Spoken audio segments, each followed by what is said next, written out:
Hello dear students, welcome back to organize knowledge channel. और आज की जो वीडियो है उसमें डिस्कस करेंगे worksheet number 85 for class 10th subject science है। और ये वर्कशीट आपके लिए 9 फरवरी 2022 के लिए शेड्यूल की गई है। आज की जो वर्कशीट है उसमें हम चैप्टर 13 जो हमारा है magnetic effect of electric current, उसका रिविज़न करेंगे। देखिए क्या दिया गया है आज की वर्कशीट में। और वर्कशीट शुरू करने से पहले प्लीज़ चैनल को सब्सक्राइब कर लीजिए। अब बच्चों मैग्नेट के बारे में तो जो है सभी बच्चे जानते हैं मैग्नेट क्या होती है। सभी बच्चे मैग्नेट्स के साथ खेले भी होंगे, आपने देखा भी है कि मैग्नेट जो है किस तरह का बिहेवियर शो करती है। मैग्नेट क्या है? Magnet is any substance that attract iron और आयरन लाइक स्ट्रक्चर्स। जो आयरन को जो अट्रैक्ट करती है that substance is known as magnet. अब हम करेंगे प्रॉपर्टीज ऑफ मैग्नेट। तो ये मैग्नेट आप सब बच्चों ने देखी होगी, इसके दो जो है क्या होते हैं एंड्स हैं, एक नॉर्थ और दूसरा साउथ।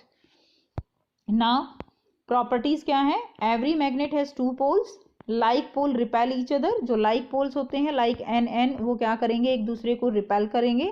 बट जो ऑपोजिट पोल्स होते हैं they will attract each other. Okay, now a freely suspended bar magnet align itself in nearly north south direction with its north pole towards north direction। तो बेटा अगर कोई भी आप मैग्नेट है उसको आप फ्रीली सस्पेंड करते हो, जो स्वतंत्र रूप से लटकाते हो, तो क्या होगा?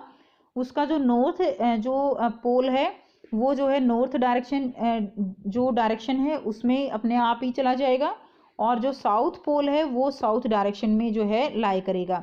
ठीक है, तो नॉर्थ साउथ डायरेक्शन में ये मैग्नेट फ्रीली जब आप इसको सस्पेंड करते हो तो ये डायरेक्शन शो करती है। नाउ मैग्नेटिक फील्ड क्या होता है? The area around a magnet in which it's magnetic force can be experience. तो बेटा मैग्नेट, अब आपने एक मैग्नेट रखी हुई है, अब आप क्या है कि ये जो मैग्नेट है इसमें कितनी दूर तक ये इसका फील्ड जो है, यानी ये कितनी दूर तक अपना फोर्स जो है यानी रिपल्शन है या आप कह सकते हो अट्रैक्शन है उसको फील करती है, वो क्या होगा? उसका मैग्नेटिक फील्ड होगा। यानी चारों तरफ का एरिया जितने में उसका फोर्स फील होता है that will be the magnetic field. इसकी एसआई यूनिट क्या है? टेस्ला। ठीक है, मैग्नेटिक फील्ड की एसआई यूनिट क्या होगी? Tesla. Magnetic field can be described with the help of magnetic compass. तो मैग्नेटिक फील्ड को हम मैग्नेटिक कंपास जो है उससे एक्सप्लेन कर सकते हैं। The needle of magnetic compass is a freely suspended bar magnet. तो मैग्नेटिक जो कंपास होती है बच्चों, उसके अंदर जो निडल होती है वो एक फ्रीली जो मैग्नेट होती है सस्पेंड बार मैग्नेट वो होती है। उसकी जो नॉर्थ पोल है वो जो है नॉर्थ की तरफ डायरेक्शन बताती है, और साउथ पोल साउथ की तरफ जो है। इस तरह से हम क्या है उसमें डायरेक्शंस का पता लगाते हैं मैग्नेटिक कंपास में। Now characteristics of field lines, कि जो मैग्नेट के कारण मैग्नेटिक फील्ड बनता है उसकी क्या क्या कैरेक्टरिस्टिक्स होती हैं। तो देखिए फर्स्ट क्या है? Field line arise from north pole and end into the south pole of the magnet.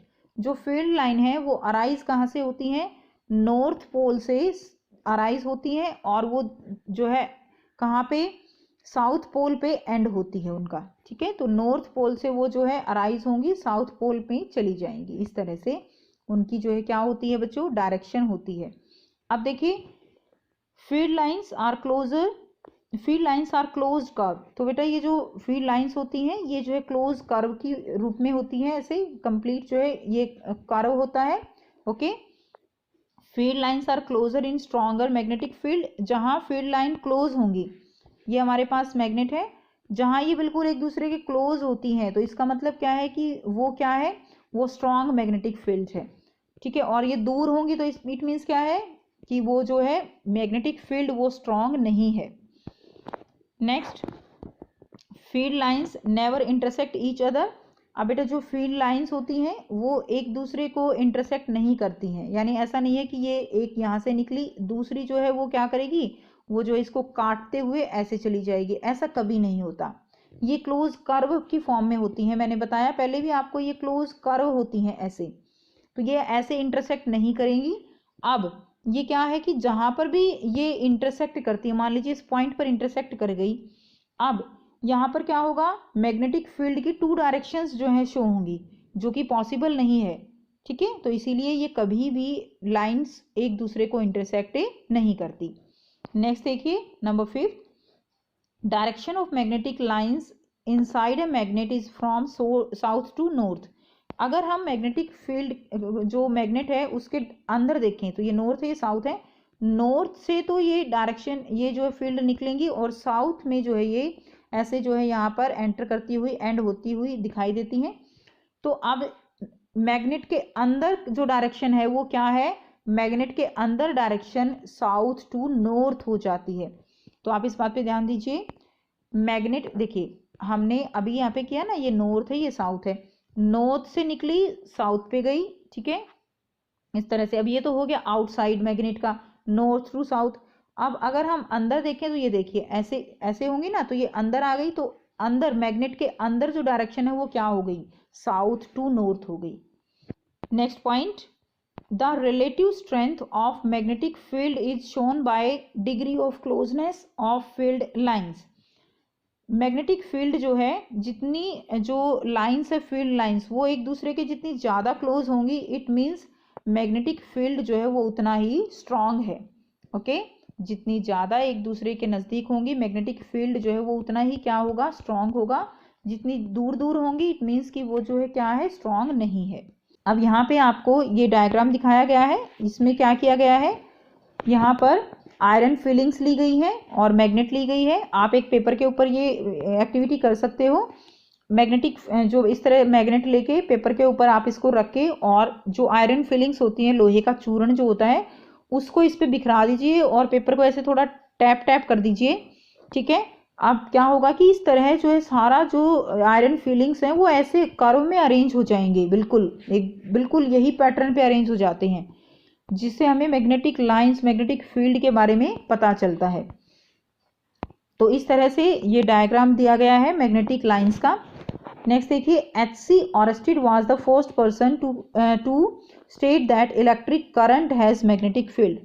एच.सी. Oersted, Hans Christian Oersted, ये साइंटिस्ट थे जिन्होंने बताया था कि अगर किसी वायर में से इलेक्ट्रिक करंट जो है फ्लो हो रहा है तो उसमें मैग्नेटिक फील्ड क्रिएट होगा, यानी इलेक्ट्रिक करंट जो है वो मैग्नेटिक फील्ड क्रिएट करता है, ठीक है। तो ये बात किसने बताई, ये बात एच.सी. ऑरेस्टेड ने बताई। अब हम करेंगे राइट हैंड थंब रूल। अब देखिए एच.सी. ऑरेस्टेड ने बताया कि अगर कोई वायर है उसके अंदर से इलेक्ट्रिक करंट फ्लो कर रहा है तो उसमें मैग्नेटिक फील्ड जनरेट होगा, लेकिन उस मैग्नेटिक फील्ड की डायरेक्शन क्या होगी, कैसे जनरेट होगा, इसके लिए हम करेंगे right hand thumb rule. Right hand thumb rule का मतलब क्या है कि आपके राइट हैंड का थंब जो है उससे ये रूल निकलेगा। तो आप साथ साथ देखिए, imagine you are holding a current carrying straight conductor. मान लीजिए ये एक करंट कैरिंग स्ट्रेट कंडक्टर है, ये हमारे पास कंडक्टर है, ठीक है। तो मैं जैसे इसमें डायरेक्शन दी गई है वैसे ही बता देती हूँ। ये स्ट्रेट करंट कैरिंग कंडक्टर है इन योर राइट हैंड। आपको इसको राइट हैंड में ऐसे मान लीजिए आपने तार जो है वो राइट हैंड में है आपका। अब the thumb is pointing towards the direction of current. अब जो थंब है आपका, ये थंब है, ये आपको डायरेक्शन देगा, यानी थंब आपका नीचे की तरफ हो गया क्योंकि हमारी करंट की डायरेक्शन ये वाली है नीचे की तरफ। अब आप अपने अंगूठा नीचे की तरफ करके अपनी फिंगर्स को रैप कीजिए, ठीक है। तो आप क्या करेंगे, then the fingers wrapped around the wrapped around the conductor give the direction of magnetic field। अब जब आप ऐसे अंगूठा जो है थंब नीचे करके आप फिंगर्स को ऐसे रैप करोगे, बेटा करके देखिए साथ साथ, आप जब रैप करोगे तो आपको डायरेक्शन जो है वो कुछ ऐसे दिखाई देगी, ऐसे ऐसे, ठीक है, यहाँ से और ऐसे, ठीक है। जितनी भी आप कर्व लाइन बनाएंगे इसमें तो डायरेक्शन जो है आपकी ऐसे जो है फिंगर्स आपकी रैप होंगी इस वाली डायरेक्शन में, इस वाली डायरेक्शन में, ठीक है। तो ये हो गया आपका राइट हैंड थंब रूल, यानी जब किसी करंट कैरी कंडक्टर से ऐसे इलेक्ट्रिसिटी पास होगी तो मैग्नेटिक फील्ड जो है वो इस तरह से आप जनरेट होगा। ओके, मैग्नेटिक फील्ड जो है वो कैसे होगा, इस तरह से जनरेट होगा इसके चारों तरफ। अब देखिए नाउ, ये था हमारा right hand thumb rule. Magnetic field due to current through a straight conductor. Straight conductor यानी एक जो है हमारे पास वायर है उसमें से अगर करंट फ्लो हो रहा है तो उसमें मैग्नेटिक फील्ड कैसे जनरेट होगा, इसके लिए एक्टिविटी है। It is represented by concentric circles at every point on conductor. तो बेटा ये एक हमने कार्डबोर्ड लिया है, इसके अंदर आपने क्या किया, ये एक करंट है, करंट कैरी कंडक्टर यानी वायर इसमें डाल के और इसमें से करंट फ्लो कराया गया है। अब इसमें से जब हम करंट फ्लो कराते हैं तो कुछ इस तरह से जो है हमें ये दिखाई देगा, यहाँ से जो है वायर पास की गई है। अब करंट जो है वो पहले देखना है किस डायरेक्शन में है। मान लीजिए करंट जो है वो हमारा नीचे ऐसे डायरेक्शन में है, तो अब आप देखिए ऐसे ही राइट हैंड थंब रूल से कि क्या डायरेक्शन होनी चाहिए। ऑब्वियसली वही डायरेक्शन होगी जो हमने अभी पहले की है, इस तरह से, और ये एक सर्कल, कंसेंट्रिक सर्कल के रूप में होगी, ठीक है। At every point on conductor, conductor के हर एक पॉइंट पे जो है क्या बनेगा, मैग्नेटिक फील्ड जनरेट होगा। ओके, तो ये डायरेक्शन होगी। Direction can be given by right hand thumb rule और कंपास, तो कंपास से और राइट हैंड थंब रूल से हम जो है इसको निकाल सकते हैं। Circles are closer near the conductor, conductor के नज़दीक जो है सर्कल एक दूसरे के बिल्कुल पास होंगे। इसका मतलब क्या है कि यहाँ पर मैग्नेटिक फील्ड ज़्यादा होगा, पास होगा, और जैसे जैसे दूर जाते हैं तो मैग्नेटिक फील्ड कम होता चला जाता है, सर्कल जो है वो ख़त्म होते चले जाएंगे। नेक्स्ट है magnetic field is directly proportional to the strength of current. Magnetic field जो है वो करंट की स्ट्रेंथ के डायरेक्टली प्रोपोर्शनल है। जितना ज़्यादा मैग्नेटिक फील्ड होगा उतनी ही जो है नेक्स्ट है magnetic field is directly proportional to strength of current, यानी जितना ज़्यादा स्ट्रॉन्ग करंट होगा उतना ज़्यादा मैग्नेटिक फील्ड प्रोड्यूस होगा। Magnetic field is inversely proportional to the 1 distance from the conductor, यानी कंडक्टर से जितना दूर होगा उतना कमज़ोर मैग्नेटिक फील्ड रहेगा, और जितना पास होगा उतना ज़्यादा जो है मैग्नेटिक फील्ड प्रोड्यूस होगा, ठीक है। वायर के जितने पास रहेंगे उतना स्ट्रॉन्ग मैग्नेटिक फील्ड होगा, दूर जाएंगे तो कम होता जाता है। अब आपको यहाँ पर 4 क्वेश्चन दिए गए हैं। पहला क्वेश्चन है define magnetic field, draw magnetic field line around a bar magnet. तो मैग्नेटिक फील्ड को डिफाइन करना है, क्लियर। तो मैग्नेटिक फील्ड ये हो जाएगा आपका the area around a magnet in which it's magnetic force can be experience, ये जो है ये हो जाएगा, और ये डायग्राम आप ड्रॉ कर देंगे। तो ये क्वेश्चन फर्स्ट का आपका आंसर रहेगा ये वाला, और ये जो है डायग्राम क्वेश्चन फर्स्ट हो जाएगा। सेकंड देखिए, list the properties of magnetic lines of force. तो क्या क्या प्रॉपर्टीज है मैग्नेटिक लाइंस ऑफ फोर्स की, तो ये सारी जो है फील्ड लाइन की प्रॉपर्टीज आपको दी गई हैं। 2, 3, 4, 5 एंड 6 प्रॉपर्टी आपको दी गई हैं, और सारी ही बहुत इंपॉर्टेंट हैं स्टूडेंट्स, तो इसीलिए आपको इनको सबको याद करना है। तो ये जो प्रॉपर्टीज हैं आपकी, ये जो है आपकी सेकेंड क्वेश्चन का आंसर हो जाएगा। नाउ क्वेश्चन नंबर थर्ड है why don't two magnetic lines of force intersect each other. क्यों two magnetic lines of force जो है वो एक दूसरे को इंटरसेक्ट नहीं करती हैं। तो इसके लिए आप ये वाला पॉइंट, फोर्थ पॉइंट आप लिख दोगे पूरा, ये आपका क्वेश्चन नंबर थर्ड का आंसर रहेगा कि two magnetic lines of force एक दूसरे को इंटरसेक्ट क्यों नहीं करती हैं। क्वेश्चन नंबर 4 है what is right hand thumb rule. Right hand thumb rule जो है वो क्या है, तो देखिए राइट हैंड थंब रूल ये वाला आंसर हो जाएगा। राइट हैंड थंब रूल क्या है, इसमें आप डायग्राम भी ड्रॉ कर दोगे, ये आपका क्वेश्चन नंबर 4 का आंसर रहेगा। समझ चुके हैं हम ऑलरेडी, ठीक है। तो ये क्वेश्चन नंबर 4 आपका यहाँ से हो जाएगा। तो ये थी आपकी आज की साइंस की वर्कशीट। आई होप सभी को क्लियर है। So thanks for watching, have a nice day.